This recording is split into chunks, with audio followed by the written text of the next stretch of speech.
Hi, we're continuing our Brave and Beloved book club discussion. So, welcome and hope that you will join us. I am talking today about Miriam.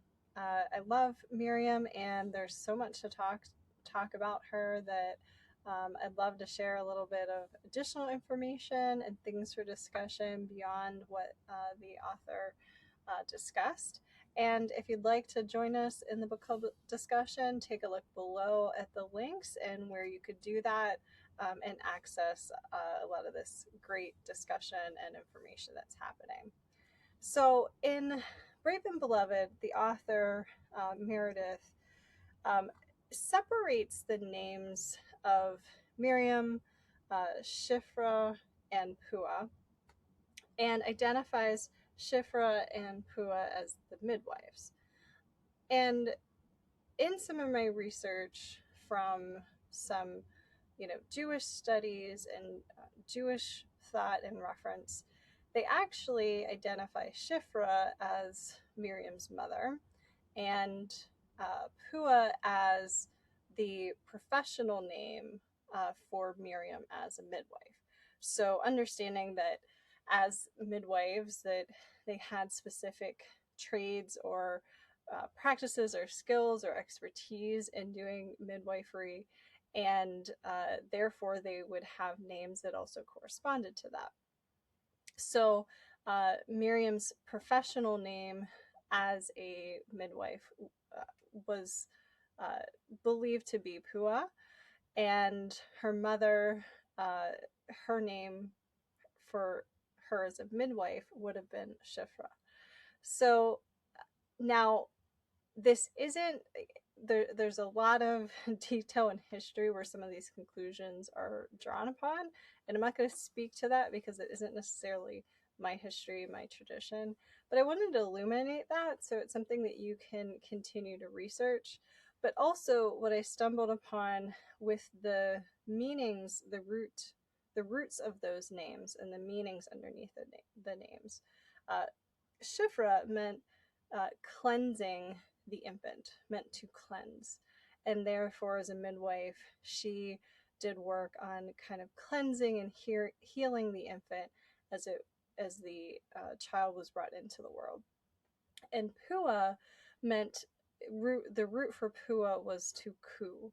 So cooing the infant child and singing and bringing the child into the world and soothing and comforting that child as they're in distress. So, if we go on those lines of looking at that side of Miriam's story, now it's also believed that uh, all of this was happening for Miriam as she was a little girl. Um, and so when the Pharaoh called forth Shifra and Puah, the two midwives, to speak for him to speak to them about the declaration about killing the infants. Um, if this is in fact Miriam as a young girl who has developed then a very strong expertise and trade in her field as a midwife, if the Pharaoh even knows of them and is calling them forward, and her mother. Um, and we see later in the story that it references Moses's sister, the girl who follows him alongside the river. So that gives us some idea of how old Miriam is in some of these stories, if that is accurate, that um, Miriam was Puah and Shifra was her mother. So there's also very many rich oral traditions and stories from Jews about Miriam and about this history in the Talmud and from rabbinical commentary as well. If you wish to research and study that more, you can send me a comment and I will see if I can find you some references to go to in my studies.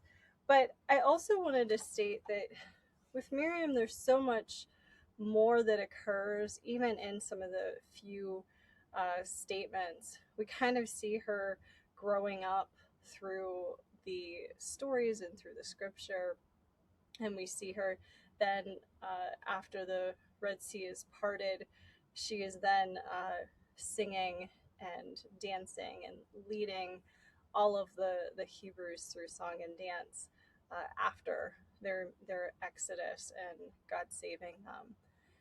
Later, we see her linked and connected with the well and the water. We see her go through trials with Moses and her um, overstepping and confronting Moses about who he had married. He married a woman outside of the Hebrew tribe, if you will.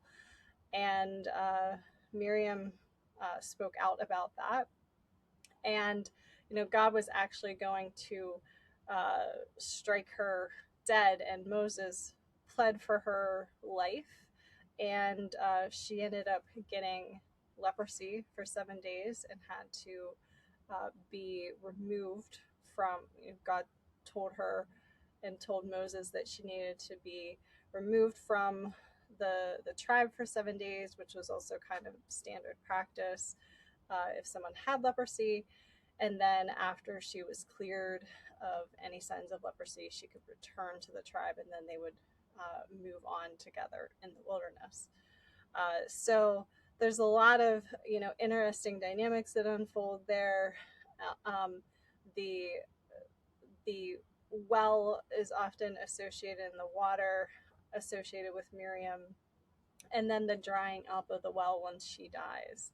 So a lot of very cool information to explore and think about Miriam's life and what that might mean to you and to your own walk as a woman with God and in your faith.